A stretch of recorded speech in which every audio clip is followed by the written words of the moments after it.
Hi, I'm Tim, I'm Lizzie. and we are To Play, Or not. a show about board games for two players. Whose tastes might differ.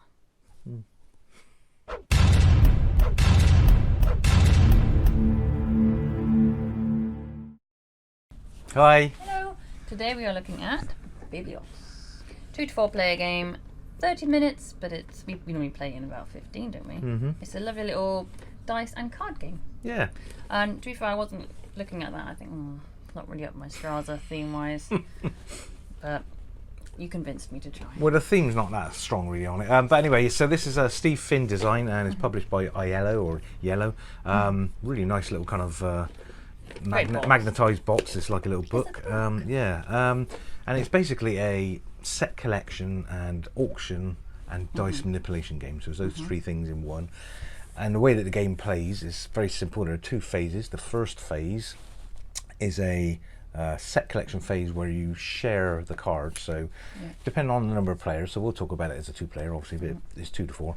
If there are 2 players, you take it in turns. So lead player goes first and takes 3 cards, and they take them one at a time off the draw pile. So you take a card, look at it, and decide if you want to keep it. If you want to keep it, you do. If you don't, you've got a choice of putting it down into your later stage section, which is the auction phase. So you can put it face down into that, or you can put it face up in the this goes to your opponent's phase section. And so if you were playing with more players, there'd be more cards face up and 1 face down in the auction. But as a 2-player, it's just kind of 1-1-1 really. So you have to select one yourself. You have to put one in the auction. That's good that you don't see them all. That's right. Well, each player doesn't. Yeah, that's right. As it is, Yes, and well, you see, you make a choice on the card. Can go wrong. Exactly. So you'll take the first card and you think, oh, that's quite nice. I'll keep that, and then you'll draw the next card and that was better. But you have to put it then in the auction or the section that where the opponent takes it from. So you do that, and you take it in turns till the draw pile's gone. And then you go into the next phase, which is the auction phase, and basically when the bidding starts. You do the same kind of drawing off, taking it in turns and drawing a card off and showing it, and then you bid on those cards that are available, and you use the gold that you kind of picked up in the first phase. So there's kind of 3 types of card or 4 types of card. There's the book types, and there are 5 different colours of that, and it's a bit like a set collection, like a rummy, a rummy suit. You collect all the blue books, which are can't remember what they are now. Church. So red ones are forbidden tomes, for instance. So if you collect all the red cards, they're sort of forbidden tomes, and you might end up with sort of 4 or 5 of those, and then you'll collect blues and yellows, greens, so on. But also in the set there are gold cards. So there's gold, 3 gold, 2 gold, 1 gold cards. So you collect those as well as you're going along. And then there are things they call church cards, which are basically dice manipulation cards, manipulative cards, that enable you to up and down the dice pips on any of the colours that you choose. So the idea is that at the end of the game, you're trying to claim those dice. So there are 5 dice in different colours, and you're trying to claim those dice by having the best set of that colour. So for instance, if you stick with the red theme, you're collecting red cards. If you get the most red card points, so there's 2s and 1s and 4s and all that stuff. So if you've got 10 points and the other person's not, you get the red dice, and whatever pip that is on at the end, so whether it be 3 or 4 or 5, whatever, you get those amounts of points.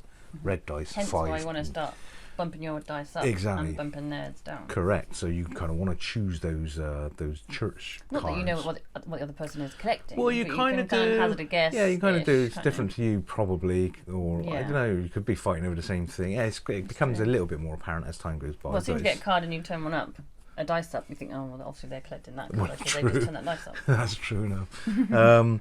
And then in the second phase, you do the same sort of thing. You draw one off and you show it, and then you use gold to bid on it.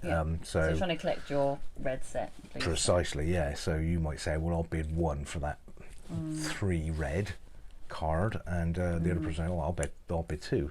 I find that there's a massive pile of cards to bid on, and I worry that I've not got enough money. But it soon whittles away, and I've got money left over. True enough. And in fact, even the way that it kind of works in the auction in the collection phase, sometimes you'll have to put gold into the auction phase.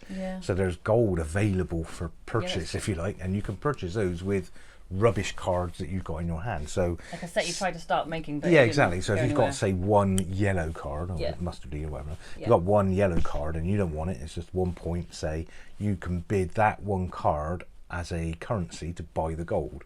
So where gold buys cards, cards buy gold as well, sort of vice versa in that other way.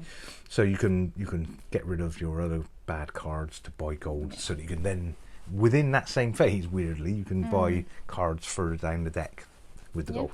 So yeah, really cool little twisty game, and the dice manipulation's good. There's not many components. It's still a deck, deck of cards and 5 dice basically. It's not an in-depth game, but you know it's not an in-depth game. No, but it's nice, quite holiday. It's not thinky, is it? It's not like not particularly. What they say, Lost Cities. It's like a card game. Again, it's it's kind of like Lost Cities. I don't know. Like Lost Cities. Yeah, it's got the same sort of level of but the bidding adds a little extra bit to it as well, doesn't it? Yeah, it's a nice little game actually. And the thing is with this is it's obviously very small, very portable, nice little magnetic box. Like the theme, even though it's not really a good. It's like bit pieces on. You do like that whole kind of theme of monks, don't you? Yeah, well, and books and stuff like that. Yeah, absolutely. Yeah. So this is a really good one that we take on holiday with us because it's portable. Yeah. And again, it's literally half the size in the box, really. So you could just take the cards and the dice. The dice are really nice and big and chunky as well, of course, because you want to kind of nice dice. You turn those as you go, so you want them to be nice and pliable, really.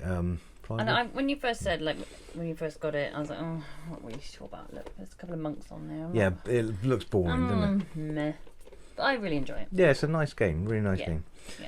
So and it's not too taxing for people that don't. No, really not like at all. Yeah, exactly. Yeah, anybody can play it it's because it's so straightforward to do. it's It's a just card whether game. you play it well, isn't it? Kind of matter, I guess. But that's the whole point of most of these games, really, isn't it? Is that you can play them dead straight, or you can get really kind of intense and think about what you're doing. Whatever, it's your choice. It's a good game again. Meets us in the middle, I think. Yeah, definitely. I think we both like this almost similarly weight-wise. And as you say, the only problem with it really is the theme is not really there. But it's nice. The illustrations are nice and colourful, nice. and the card quality is good. The dice are lovely, and there's a little board that you sit your dice on and stuff. So the whole package is and really it's good nicely that it's done. a quick game as well. Like it says, a holiday game, portable definitely. game.